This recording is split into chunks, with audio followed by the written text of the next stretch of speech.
본격적인 발표 시작하기 앞서 한 가지 이야기를 하고자 합니다. 여러분, 흔히 언급되는 보이스피싱이 영어로 보이스피싱일까요? 낚시를 의미한 단어인 피싱. 하지만 이는 보이스피싱의 올바른 표현이 아닙니다. 보이스피싱의 올바른 표현은 개인정보를 이용한 사기라는 의미인 보이스피싱입니다. 유독 한국어에서 피싱이라는 단어가 가지는 의미 때문에 한국에서 많은 오해를 받고 있는데요.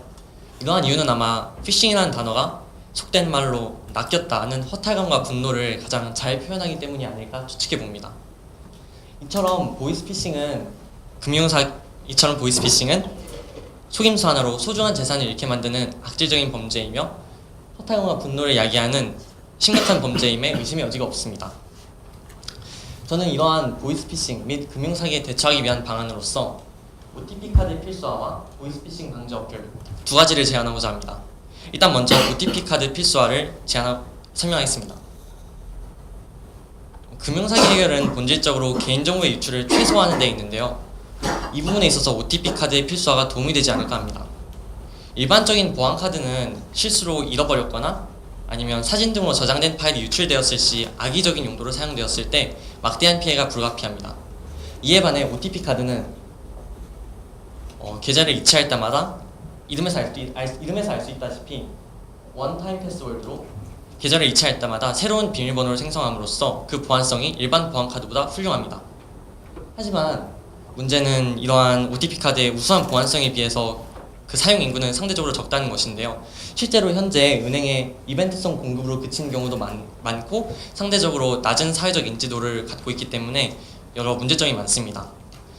금융사기 및 보이스피싱은 기업과 고객 모두에게 피해가 가는 문제이기 때문에 정부의 재정적인 지원과 적절한 홍보 수단을 통하여 OTP 카드를 법적으로 필수화하는 것이 필요하다고 생각합니다. 물론 그 과정 자체는 번거로울 수 있겠지만 금융거래에 있어서 신뢰성을 높이는 데 좋은 도움이 될 것이라 생각합니다.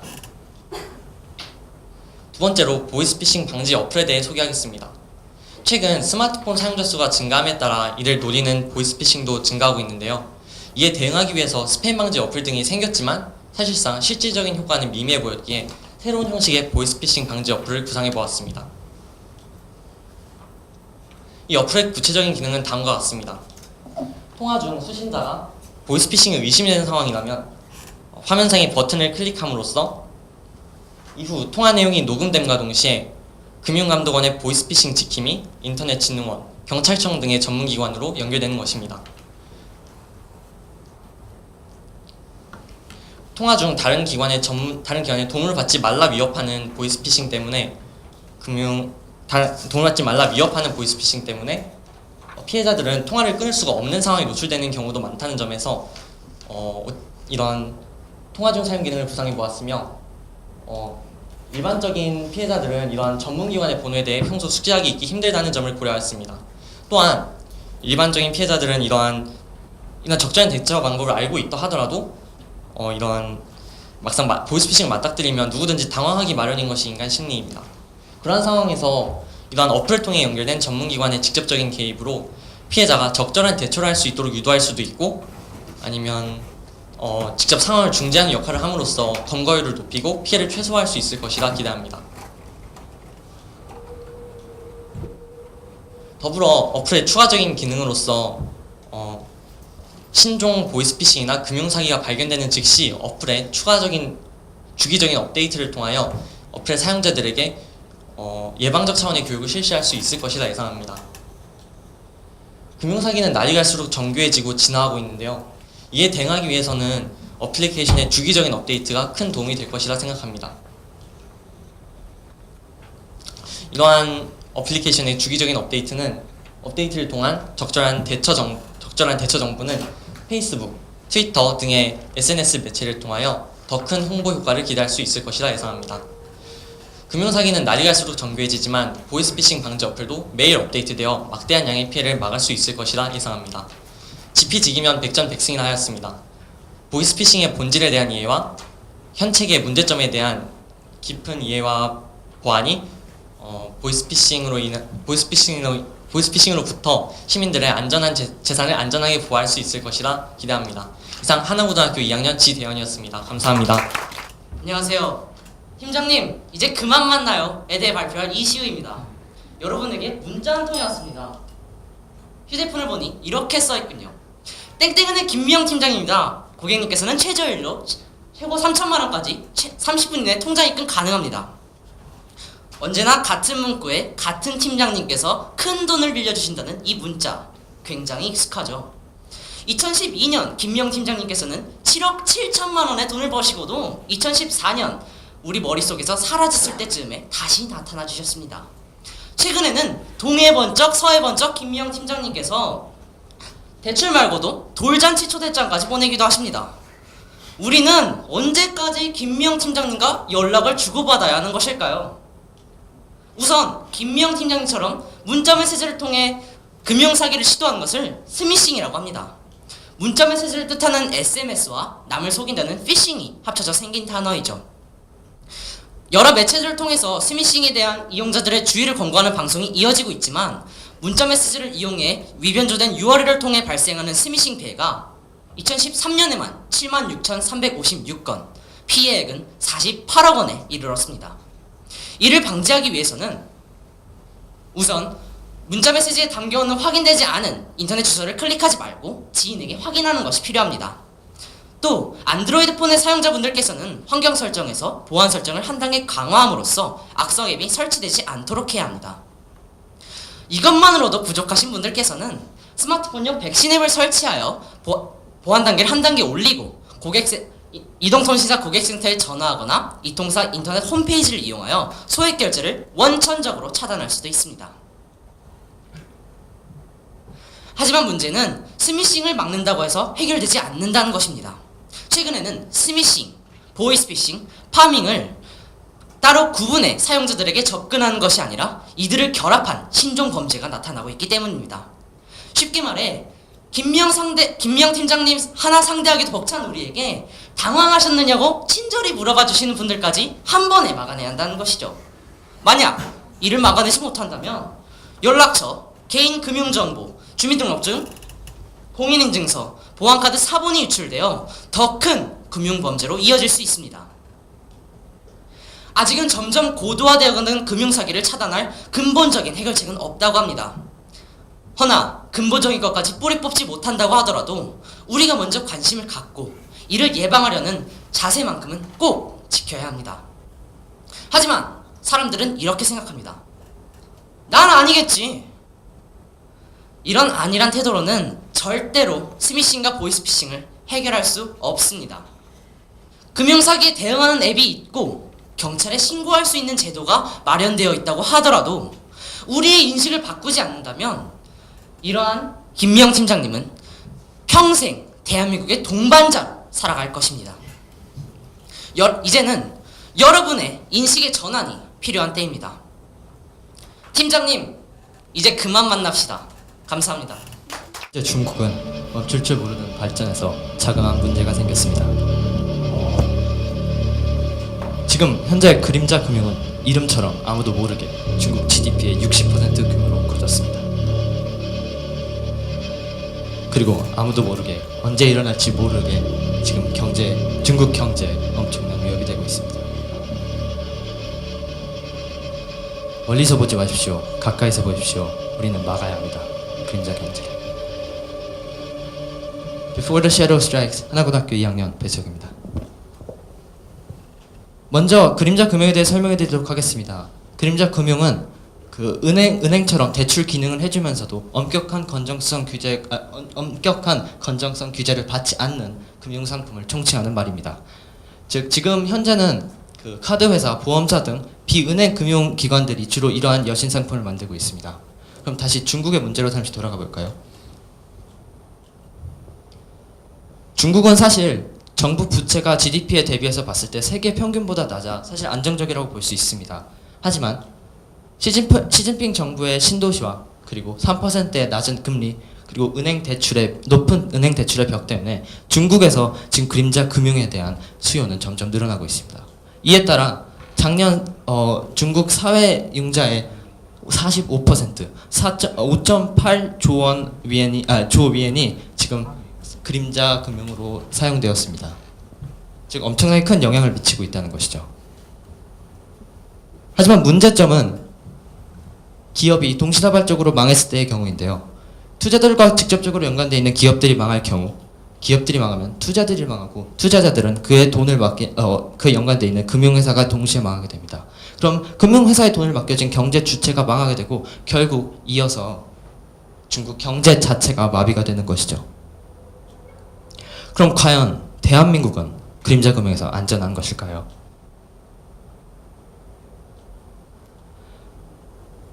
대답하자면 아닙니다.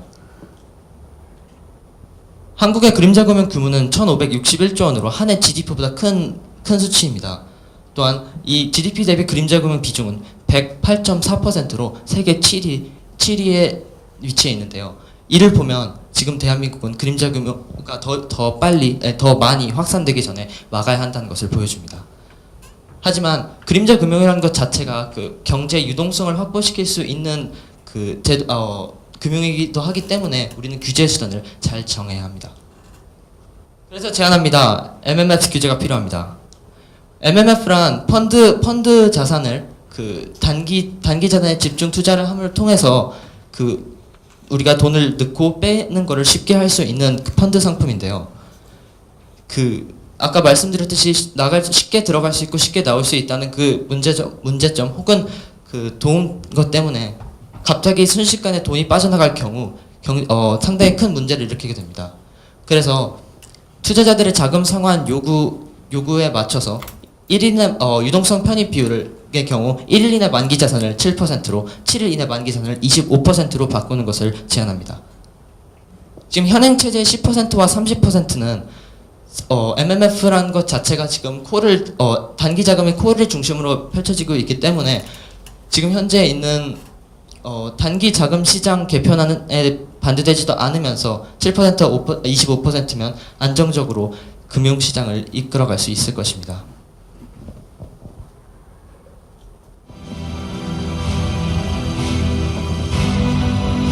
망양보레라고 합니다. 우리나라는 항상 어떤 문제가 일어나면 그 문제가 일어난 후에야 그 정책을 바꾸곤 합니다. 지금 옆에 나라들, 특히 중국이 그림자 금융으로 엄청난 위기를 겪고 있음에도 우리나라는 아직 근본적인 문제를 파악하지 못하고 이에 대한 근본적인 해결책을 제시하지 못하고 있습니다. 우리는 MMF 규제와 같은 수단으로 우리의 경제를 스스로 막고 이를 보호함을 통해서 우리나라 경제를 발전하면서 안정성도 유지해야 합니다. 제가 처음에 말했습니다. 그림자 금융이란 한 문제를 해결하기 위해서는 가까이서 보라. 맞습니다. 하지만 동시에 우리는 금융시장 전체를 보호하고 더 발전시키고 안정적으로 유지하기 위해서는 가까이서 보지 마십시오. 멀리서 보십시오. Shadow Banking System, CBAC. 감사합니다. 동민입니다. 이름, 주소, 주민번호, 전화번호 이것들의 공통점이 무엇일까요? 어떤 분들은 공감을 하시면서 씁쓸하게 미소를 지실 것 같네요. 이것들의 공통점은 바로 3사 카드 사태로 유출된 제 신상 정보입니다. 아직 살아온 날이 18년밖에 되지 않았지만 제 신상 정보는 이미 세계 이곳저곳을 돌아다니고 있습니다. 제가 되고 싶은 글로벌 인재가 되기 이전에 제 신상 정보가 너무 글로벌화되고 있는 건 아닌지 마음 한구석이 편치만은 않습니다. 돈을 아프리카에서 북극까지 눈 깜짝할 새 보낼 수 있는 그런 편리한 시대가 되었지만 그 편리함의 그늘에는 금융사기라는 병폐가 생겨났습니다.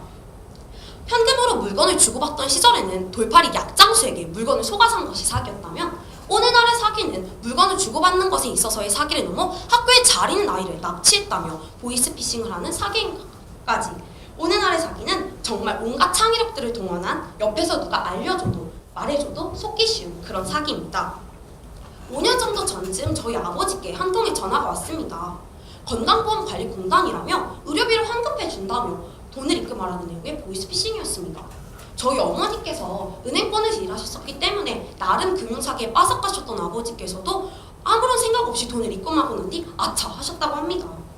이처럼 정말 아차하는 순간 당하는 금융사기를 대처하기 위해선 우리 스스로가 지능화되어가는 금융사기 수법이 무엇인지 알고 또 이를 미연에 방지하는 방법과 또 이것을 당했을 경우 대처하는 방법까지 잘 알아야 합니다. 요즘의 금융사기는 개인의 신상 정보까지 알아낸 뒤 이를 활용하여 펼치는 사기도 많습니다. 그러므로 돈과 관련된 메일이나 전화를 받았을 경우는 꼭 진위 여부를 확인해야 합니다. 제가 초등학교 때 막 친구들에게 제 번호를 달리하여 야, 나 김철수인데 내가 너 완전 좋아해 이런 식으로 막 장난 전화를 되게 많이 했는데요. 그처럼 전화번호를 발신자 번호로 바꿀 수 있기 때문에 항상 그것이 진위 여부를 확인하고 조심하는 것이 필요합니다. 그리고 절대 금융정보기관에서는 메일이나 전화 등으로 개인의 신용 정보를 요구하지 않는다는 사실을 꼭 유념해야 합니다. 또한 출처를 알 수 없는 곳에서 온 메일, 사이트 등에서는 이미지, 문서 등을 받지 않도록 해야 합니다. 이러한 경로로 잘못된 사이트에서 바이러스가 침투하게 되면은 그 경우 피싱 사이트로 들어가서 개인의 신상 정보가 빠져나가는 그런 문제가 생길 수도 있습니다. 주의를 했음에도 불구하고 아차하셨다면 즉시 112에 신고하거나 지급 정지 신청을 하세요. 너무나 다양한 금융사기에 대처하는 그래도 가장 좋은 방법은 당황하지 않고 침착하는 것입니다. 항상 금융거래를 할 때는 침착하십시오. 개인적 차원에서의 노력도 중요하지만 그에 묻지 않게 정부기관과 기업의 노력도 절실합니다. 정부기관에서는 금융사기에 관한 개인의 인식을 높이기 위해 금융사기 방지 캠페인과 교육을 활발히 하는 것이 중요합니다. 이 MP3 보이시나요? 제가 이 MP3에 어플 하나를 받으려고 하니까 신용카드 정보를 입력하라고 하더라고요. 저는 신용카드도 없는데 말이죠. 이렇게 신용카드 정보 이렇게 저는 이때 딱 느꼈습니다. 아, 기업들이 개인의 신용 정보를 되게 많이 가지고 있구나 라고. 그만큼 기업이 많은 정보가 필요할 수도 있습니다. 이것저것에. 하지만 그렇게 많은 정보를 가질 때는 엄격한 잣대가 필요합니다. 기업에서는 사이트에 금융사기 관련 배너를 크게 띄우고 또 언제든지 국민들이 자신의 금융정보가 어떻게 사용되고 있는지를 알 수 있도록 투명한 경제 시스템을 구축해야 합니다. 토마스 모어의 유토피아를 봐도 범죄는 존재합니다. 아직 유토피아까지 달성하지 못한 우리 사회에서 편리한 금융생활은 그것의 병폐인 금융사기를 낳았습니다. 금융사기를 대처하기 위해선 우리 모두의 노력이 필요합니다. 설마 나에게 이런 일이 일어나겠어? 내가 뭐 어찌한다고 되겠어가 아니라 나에게도 이런 일이 일어날지 모르니 주의해야지. 이거 사람들 한 명 한 명의 주의가 모여 금융사기를 줄일 수 있어 라는 생각. 어차피 해서 나부터로 바뀌는 순간 우리 모두가 건강하고 안전하게 금융거래를 할 수 있는 그런 범죄 없는 금융거래의 유토피아가 달성할 수 있게 되는 것입니다. 감사합니다. 학교 1학년 윤현지입니다. 저는 오늘 글로벌 금융환경 변화와 우리의 대응에 대하여 말씀드리겠습니다. 서브프라임 모기지 사태 2008년에 발생하여 미국뿐만 아니라 다른 많은 국가들에도 영향을 준 국제적인 금융위기입니다. 처음에는 미국에만 소규모의 피해가 생길 것이라고 예측되었지만 결국은 세계적으로 큰 타격을 입힌 사건이었습니다. 이를 통해서 우리는 국제적으로 자국의 경제만 고려한다고 해서 모든 것이 잘 이루어지는 것은 아니라는 것을 알 수 있습니다. 이제는 글로벌 시대이고 국제 상황을 잘 고려했을 때 적절한 대응을 할 수 있는 것입니다. 이런 시대의 흐름을 따라가기 위해서는 우선적으로 국가별 동향과 경제 상황을 살펴볼 필요가 있습니다.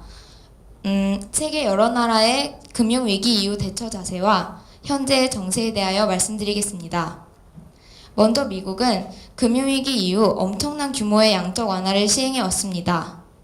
하지만 올해 미국 연방준비제도의 회장이 벤 버냉키에서 제닛 옐런으로 바뀌면서 엄청난 규모의 양적 완화 대신 테이퍼링, 즉 양적 완화를 축소하겠다는 계획을 밝혔습니다.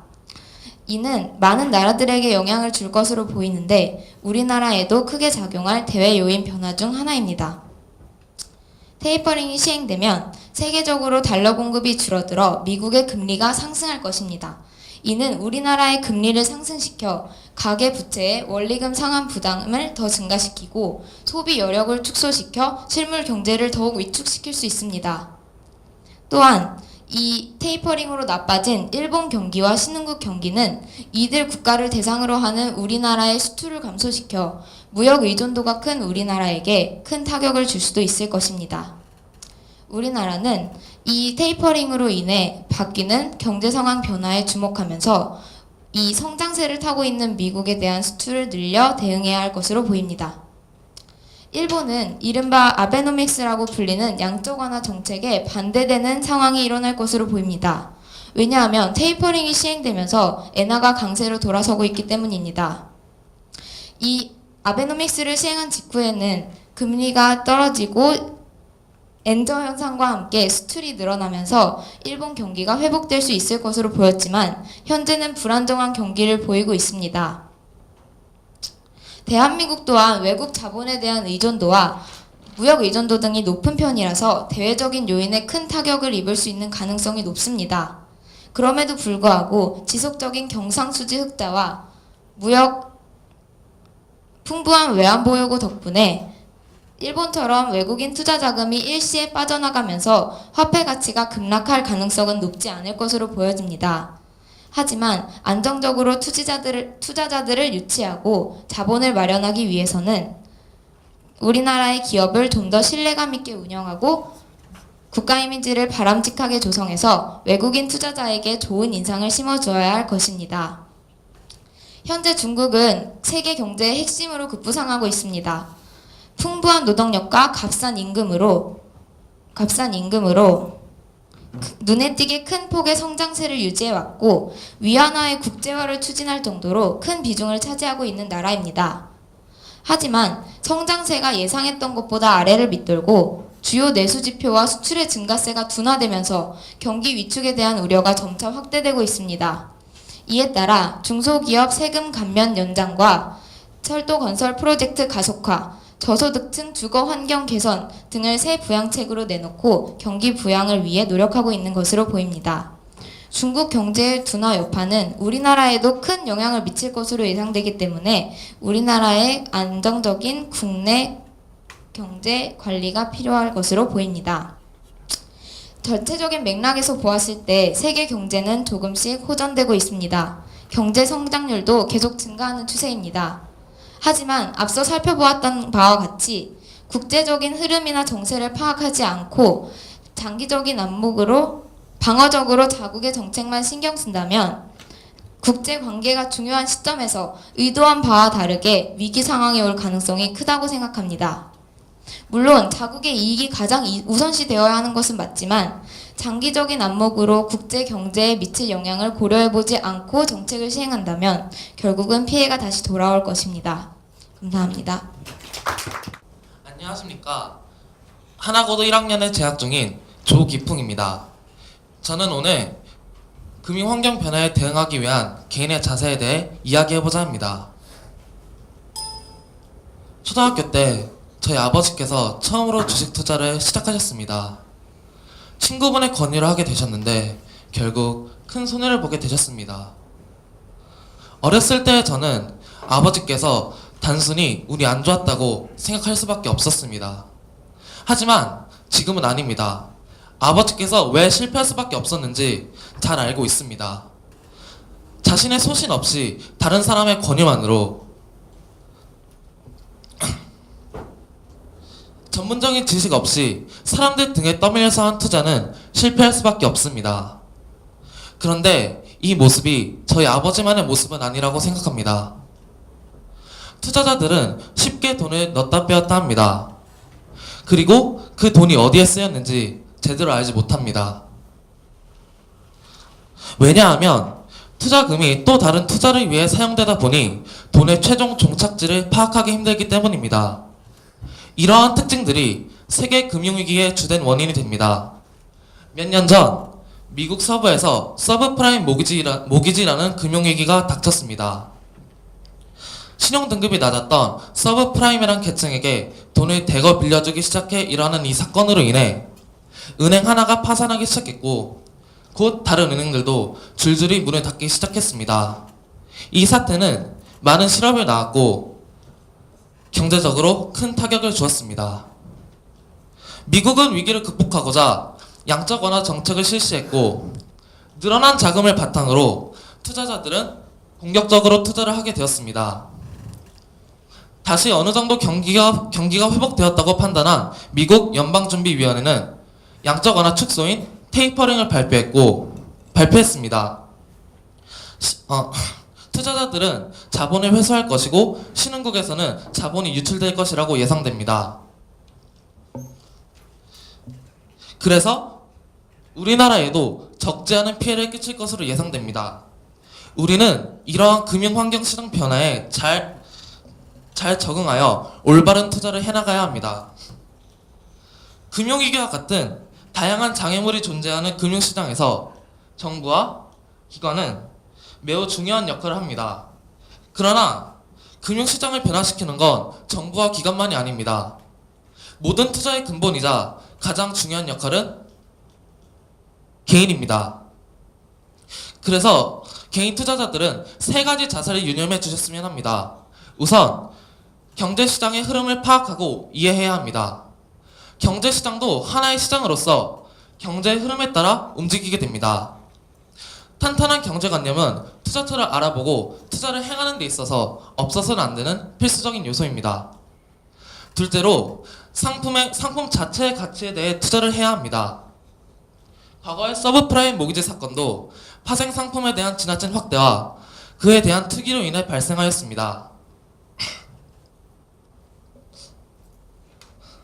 하지만 아직도 투자자들은 물론 전문가들조차도 자신이 투자한 자본이 어디에 이용되고 있는지 알지 못합니다. 우리는 자신의 투자금이 어떤 식으로 수익을 창출해내는지 알아내야 합니다.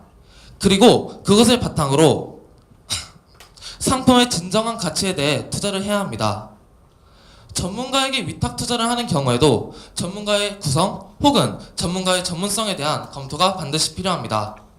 마지막으로 자신의 소신을 가지고 투자를 해야 합니다. 세계 금융위기는 경기가 좋을 때 너도 나도 투자를 하는 데서 시작했습니다. 많은 상품들이 과대평가되었고 그 거품들이 빠지면서 엄청난 후폭풍이 몰아쳤습니다. 그래서 우리는 객관적인 시각으로 경제시장을 바라보고 때로는 전문가의 조언도 받아들이지만 자신의 뚜렷한 주관과 소신을 가지고 투자에 임해야 합니다. 세계 금융시장은 그 어떠한 시장보다도 불안정하고 예측하기 어렵습니다. 그래서 어떤 사람에게는 평생 회복할 수 없는 실패와 좌절을 안겨주기도 합니다. 하지만 금융시장은 자본을 필요로 하는 사람과 수익을 기대하는 사람을 연결해주는 중요한 다리의 역할을 합니다. 올바른 정책과 투자를 하는 정부와 금융기관, 제대로 정립된 경제 개념을 지닌 투자자들이 모여 공정한 금융시장을 이룬다면 수요자, 공급자 모두에게 많은 도움이 되는 금융시장이 될 것이라고 확신합니다. 지금까지 들어주셔서 감사합니다. 안녕하십니까 여러분. 저는 하나고등학교 1학년 최건우입니다. 안전한 금융거래는 글로벌 금융환경의 변화에서 나오는 문제의 한 부분으로서 우리의 실생활에 밀접한 관련이 있기에 국민이 체감하는 바가 커 이에 대한 구체적인 내용과 대응 방안이 있어야 우리의 삶이 더욱 편리해지고 윤택해질 것이라 생각합니다. 여러분, 과거 손에 돈을 들고 은행에 갔을 때 지금처럼 개인정보가 유출되었다는 소식이 자주 들려왔습니까? 은행 어르신 어머니를 둔 저는 어머니를 따라 은행 가본 경험이 많았지만 당시에 개인정보가 유출되어 보상을 받고자 또는 도움을 받고자 오시는 분은 자주 뵌 적이 없습니다. 물론 오프라인상에서도 문제는 발생합니다. 하지만 온라인 서비스를 통해 더 많은 문제가 발생하게 된 것이 지금의 현실입니다. 여러분, 현대사회는 너무나 발전해서 대면거래 시대를 지나 컴퓨터 서버를 통해 모든 것이 처리되는 경제에 이르러 모든 것이 데이터베이스화된 인터넷과 컴퓨터가 없으면 사회가 마비되어 어떤 일이 발생할지 가능키도 어려울 정도입니다. 이 방법도 또 다른 새로운 방법으로 머지않아 개선될 것이 확실해 보입니다. 그러나 점점 더 편리해지는 우리의 사회가 안전을 동반해주면 좋으련만 예석하게도 그렇지 않습니다. 사회가 편리해져 나갈수록 정보가 많아질수록 고도의 기술력이 동반되었다는 뜻이지만 금융거래의 위험성도 아이러니하게도 높아지고 있습니다. 그래서 세계적으로 금융환경의 변화가 큰 이슈가 되는 것입니다.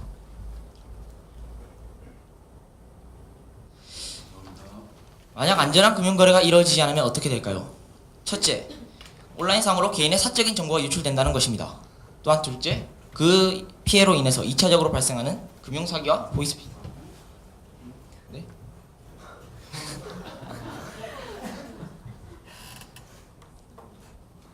두 번째로 개인정보 유출을 통해서 금융사기와 보이스피싱 등이 발생한다는 것입니다. 국내에서 개인정보가 유출되는 수는 2009년부터 2013년까지 약 1억 3,752만 건에 이르고 있습니다. 그리고 보이스피싱만으로 이루어진 2011년 기준 1,000억 원의 피해가 발생하였습니다. 이는 경찰청에서 발표한 것으로 우리의 국민의 안전을 보장받고 편리한 생활을 침해받은 현실을 보여준 예입니다. 또한 이로 인한 사칭 때문에 기업의 사회적 잉여가 감소하고 그리고 개인정보 사회적 잉여 또한 감소할 것이 자명합니다.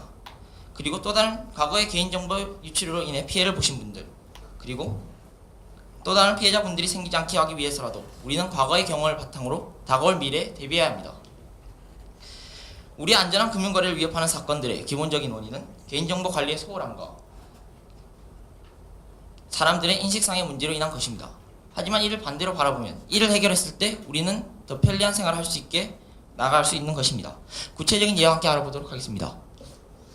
첫째, 개인정보 유출을 줄이고자 한다면 개인의 보안의식을 강화해야 합니다. 여러분은 여러분의 정보를 누구보다도 안전하게 관리하고 있다고 자신하십니까? 그 누구도 완벽히 자신의 개인정보를 지킨다는 것은 현대사회에 불가능에 가깝다고 감히 말씀드리겠습니다. 하지만 우리의 노력으로 충분히 피해를 최소화하고 극복해 나갈 수 있습니다.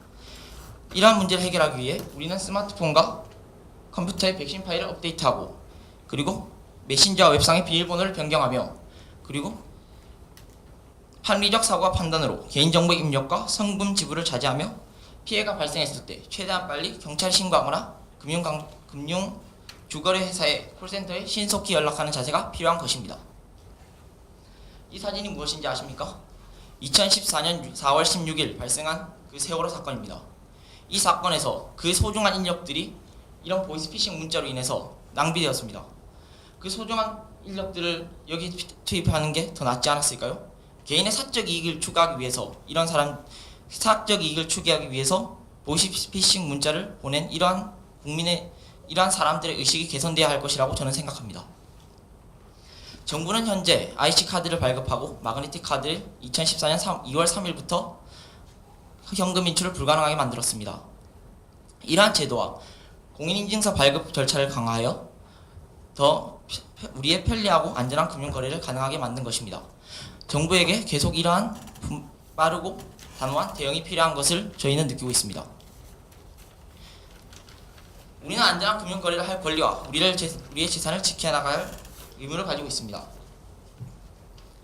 안전한 금융거래는 국민의 재산을 지키고 개인정보를 지켜 사회적 이익을 증가시킬 수 있는 최고의 방법입니다. 국민의 경각심 고취, 개인정보 보안, 신속한 대응, 정부의 제도적 강화, 안전한 금융거래를 위해 우리 모두가 노력해야 할 사항들입니다. 감사합니다.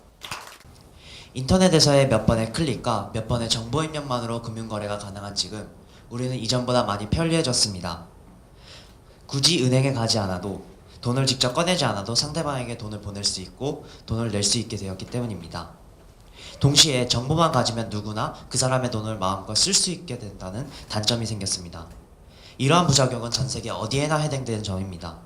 하지만 최근 카드 3사의 정보 유출을 비롯하여 우리나라만의 안전하지 않은 금융거래가 수면 위로 떠올랐습니다. 그럼 우리나라만의 문제는 무엇이고 해결 방법은 무엇일까요?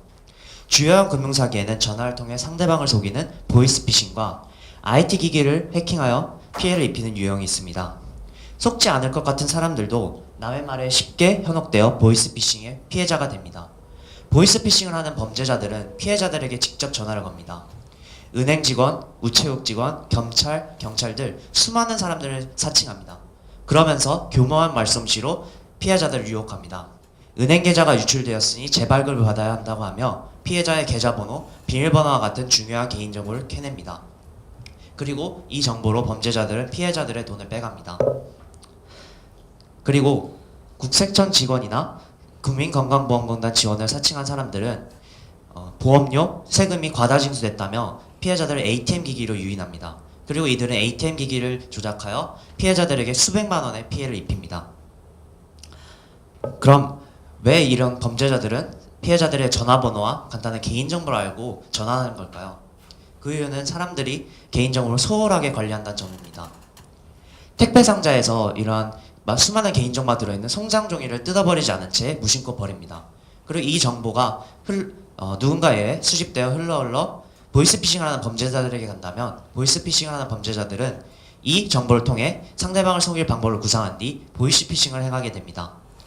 그리고 인터넷에서 공짜로 자료를 얻으려고 운영자가 불분명한 사이트에 개인정보를 제공하고 가입을 하게 된다면 중국에 개인정보를 판매하는 사람들에게 이 정보가 가게 됩니다.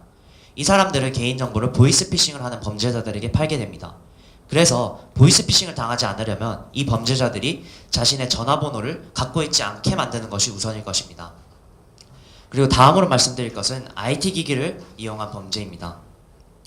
몇몇 해커들은 사람들의 컴퓨터에 악성 코드를 감염시킵니다. 그리고 사람들은 온라인 은행 서비스를 이용하여 온라인 사이트에 접속하지만 컴퓨터는 온라인 사이트가 아닌 비슷하게 만들어진 피싱 사이트 창을 띄웁니다. 그리고 이 피싱 사이트에 은행 거래에 필요한 정보를 입력하면 해커들은 이 정보로 피해자 명의의 통장으로부터 수많은 돈을 이체시킵니다. 그리고 쇼핑몰에서 쇼핑을 하고 결제창이 떴지만 악성 코드에 감염된 컴퓨터는 결제창이 아닌 비슷하게 만들어진 피싱 사이트 창을 띄웁니다. 그렇다면 왜 이렇게 많은 컴퓨터들이 악성 코드에 감염되어 있는 걸까요? 평소 컴퓨터 관리를 하지 않은 피해자의 탓도 있지만 금융거래를 하다가도 그 악성 코드에 감염될 수 있습니다. 바로 액티브엑스라는 프로그램 때문입니다. 우리나라는 다른 나라와는 다르게 액티브엑스라는 프로그램이 금융거래를 할 때 꼭 필요합니다. 액티브엑스는 마이크로소프트사가 개발한 프로그램인데요. 현재 개발사조차 액티브엑스 보안이 좋지 않다며 사용하지 않기를 권고하는 프로그램입니다. 은행과 같은 대형 사이트가 운영하는 액티브엑스는 보안이 그나마 안전한 편이지만 액티브엑스는 컴퓨터의 시스템을 취약하게 만듭니다. 그래서 컴퓨터의 시스템이 취약하게 되면 해커들에게 해킹당할 위험성이 생깁니다. 그리고 이 공인진서 또한 금융사기를 발생시킵니다. 공인진서는 인터넷에서의 본인 인증 수단입니다. 공인진서 또한 액티브엑스로 인증, 설치, 사용되기 때문에 보안이 안전하다고 볼 수 없습니다. 그리고 공인진서는 간단한 파일 형태로 저장되기 때문에 해커들이 가져가기 아주 손쉽게 가져갈 수 있습니다. 해결 방법은 이 두 프로그램 대신 다른 것으로 대체시키는 것입니다. 해외의 사례를 살펴보면 두 프로그램 없이도 아주 높은 보안을 자랑합니다. 이러한 해외 회사들은 개인정보를 암호화시키지 않은 채 제공을 받은 뒤 자체적으로 아주 강한 보안을 적용시킵니다. 그리고 고객들은 보안 명목으로 액티브엑스와 같은 프로그램을 실행시킬 필요 없이 간단히 정보를 입력하면 되므로 아주 간편합니다. 생각해보면 간단한 문제를 사람들은 모은 채 계속된 피해를 지켜보기만 하고 있습니다. 다행히 청와대에서 열린 회의 등에서 박근혜 대통령이 직접 액티브엑스와 공인인증서 체계를 개혁하자고 주장하기도 했습니다. 그리고 또한 미래창조과학부는 액티브엑스 없이 공인인증서를 사용할 수 있게 하겠다며 앞으로의 계획을 밝혔습니다. 지금까지 금융사기에 대해 살펴보았습니다.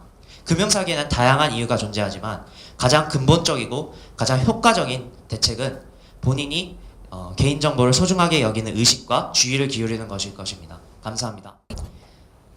빨리 가려면 혼자 가고 멀리 가려면 함께 가라. 우리는 이 말을 하며 함께 걸어 나가야 한다고 말합니다. 하지만 현실에서 우린 철저히 자신만의 이익을 추구해왔고 이것은 지속 가능한 경제를 막는 걸림돌이 되었습니다. 우리가 그 장벽을 스스로 쌓은 것입니다.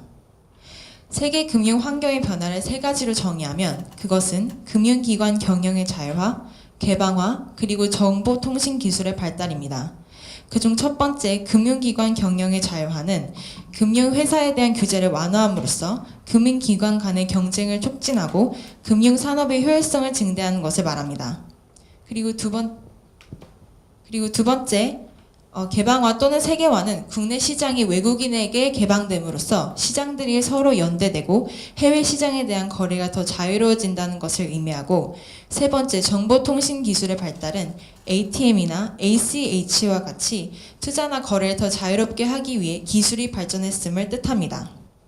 그리고 가장 최근에 있었던 큰 변화는 2008년 금융위기입니다. 2008년 서브프라임 대출의 실패는 여러 금융기관들을 위협했고 그 금융기관들 중 하나였던 리먼 브라더스 은행 파산의 효과가 전 세계로 퍼져나가 금융위기를 불러왔습니다. 금융위기는 현재 경제엔 무엇인가 잘못되어 있다는 점을 우리에게 시사합니다. 그리고 그것은 팀 잭슨에 의하면 무한히 성장할 수 있다는 착각입니다. 우리가 앞으로 추구해야 하는 것은 동반 성장입니다. 그리고 그 첫 번째는 대기업과 중소기업의 동반 성장입니다. 현재 대기업이 시장의 큰 비중을 차지하는 만큼 중소기업이 성장하기는 매우 힘든 것이 우리나라의 실정입니다. 대기업의 성장은 우리나라에게 더 많은 단기적인 이익을 가져다 줄지 모르지만 장기적으로 보았을 때 중소기업을 발전시키면 청년 실업을 효과적으로 줄이고 시장의 진입 장벽을 낮춰 더 많은 사람들이 자유롭게 산업에 뛰어들 수 있습니다. 대기업보다 적은 세금을 부과하거나 보조금을 지급함으로써 기술 개발에 필요한 자금을 제공하고 대기업에 비해 정보력이 현저히 떨어져 경쟁력이 떨어지는 문제점을 정부의 경제 경영 컨설팅 지원을 통해 해결한다면 우린 대기업과 중소기업의 동반 성장을 이룰 수 있을 것입니다. 두 번째는 선진국과 개발도상국의 동반 성장입니다. 현재 국제사회는 소수의 초강대국들에 의해 좌지우지되고 있습니다. 이에 따라 개발도상국들은 경제 개발이나 성장에서 매우 불리한 위치에 있어 이익을 창출하거나 기술 개발하기가 굉장히 어렵습니다.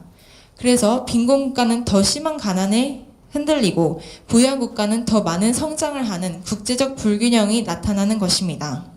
따라서 동반 성장을 위해서는 선진국들의 참여 그리고 함께 성장하고자 하는 의지일 것입니다.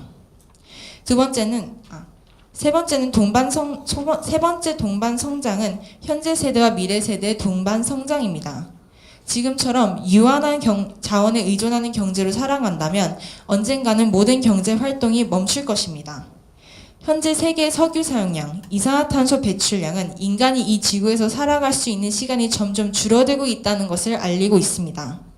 미래의 경제가 지금처럼 활발히 이루어지도록 하려면 우리는 지금부터 장기적으로 환경을 보존하면서 사용할 수 있는 자원에 대한 개발과 투자를 시작해야 합니다. 그래서 재생가능 에너지 기술과 생태계 유지와 보존 등 환경산업 일자리에 대한 투자를 우리가 장기간 실현해야 할 마지막 대안으로 제시합니다. 이 정책을 실행하기 위해서는 선진국들의 수출 시장으로 주로 사용되고 있는 개발도상국들에게 선진국들이 환경 기술을 공급하거나 산업 자금을 지원해야 합니다. 이를 통해서 환경 산업이 개발도상국에서 자리 잡고 발전하여 개발도상국이 일자리 창출과 경쟁력 향상을 이룰 수 있습니다.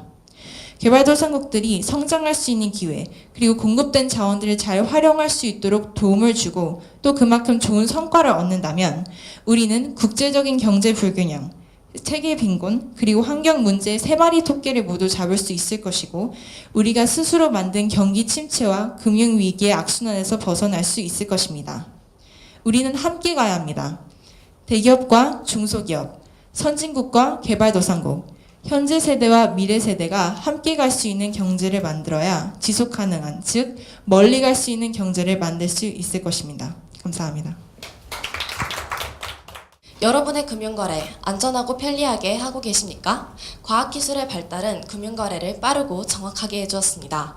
21세기 정보화 사회에 접어듦에 따라 정보통신 기술의 발달로 전자금융거래는 더욱 활발해지고 있습니다.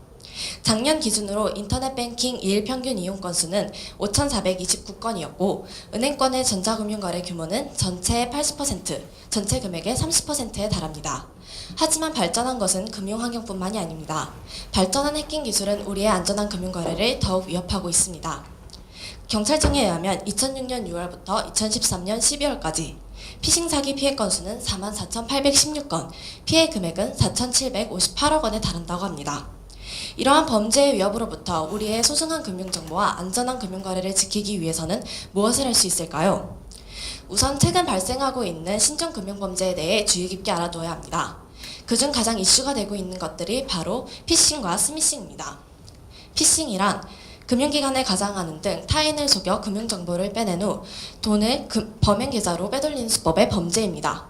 스미싱은 휴대폰 사용이 급증에 따라 새롭게 등장하였으며 SMS를 통해 이루어지는 변형된 피싱 범죄라고 볼 수 있습니다. 이러한 범죄로부터 안전해지기 위해서는 평소 우리의 번외의식이 깨어있어야 합니다. 돌다리도 두드려보고 건너라 라는 속담처럼 항상 신중하게 행동하는 태도를 가져야 할 것입니다. 모든 이메일, 문자 메시지, 통화 내용을 주의 깊게 살피고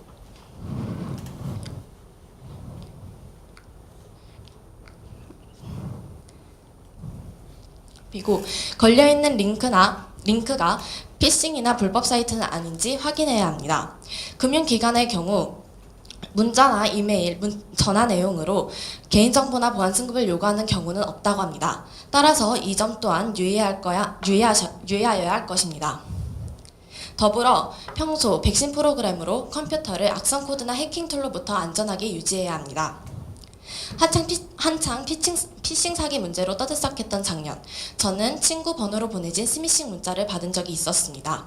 다행히 위기를 모면했고 이 사건은 제가 조심하는 태도를 기르게 해준 좋은 계기가 되었습니다. 하지만 한창 뜨거운 감자였던 피싱 사기 문제에 대한 이야기는 다시 잠잠해져 버렸고 어쩌면 지금 이 순간 또 하나의 대형 사고가 일어나 자신의 존재감을 드러내기를 기다리고 있을지도 모릅니다. 잊을만 하면 터지는 금융범죄들, 잠깐 이슈가 되고 마는 단순한 문제가 아닙니다. 범죄의 위험성을 일깨우기 위해 일반 포털 사이트에도 범죄 위험에 관한 글을 올려 범죄 위험성을 일깨울 수 있도록 해야 합니다. 또한 공모전이나 캠페인 등을 통해 직접적인 참여를 유도하거나 이를 바탕으로 제작된 UCC, 로고송 등을 통해 홍보할 수도 있을 것입니다. 예방도 중요하지만 피해를 입었을 때의 대처 또한 중요합니다. 먼저 금융회사 콜센터나 112에서는 송금 계좌에 대한 지급정지 요청을 할 수 있고 금융감독원 133이나 112에서는 피해 상황에 대한 적절한 대처 방법을 자세하게 안내받을 수 있습니다. 또한 필요에 따라 금융감독원 홈페이지에는 불법 사금융 범죄 피해 사례 및 적절한 대응 요령에 대해 자세하게 설명되어 있습니다. 이러한 대응 요령, 피해 구제 정책은 국민들 사이에서 필히 알려져야 하며 자세하고 쉽게 안내되어야 할 것입니다. 더불어 금융감독원의 소비자 경보 제도처럼 금융거래와 관련하여 소비자의 피해가 확산될 것이 우려될 때 이를 소비자들, 각 기관, 회사에 알리는 시스템이 보편화되어야 할 것입니다. 최근 카드사 고객의 개인정보 누출 사태와 국가기관의 전산망 마비 등이 논란이 되고 있는 가운데 안전한 보안 프로그램 및 시스템에 대한 지속적인 연구와 투자가 요구되고 있습니다. 정부는 보안과 관련된 연구와 꿈나무들을 육성하는 데 적극적인 투자를 해야 할 것입니다. 진정한 안전한 금융거래는 모든 사회 구성원들의 견고하고 긴밀한 깨어있는 보안의식의 산물일 것입니다. 마지막까지 들어주셔서 정말 감사합니다.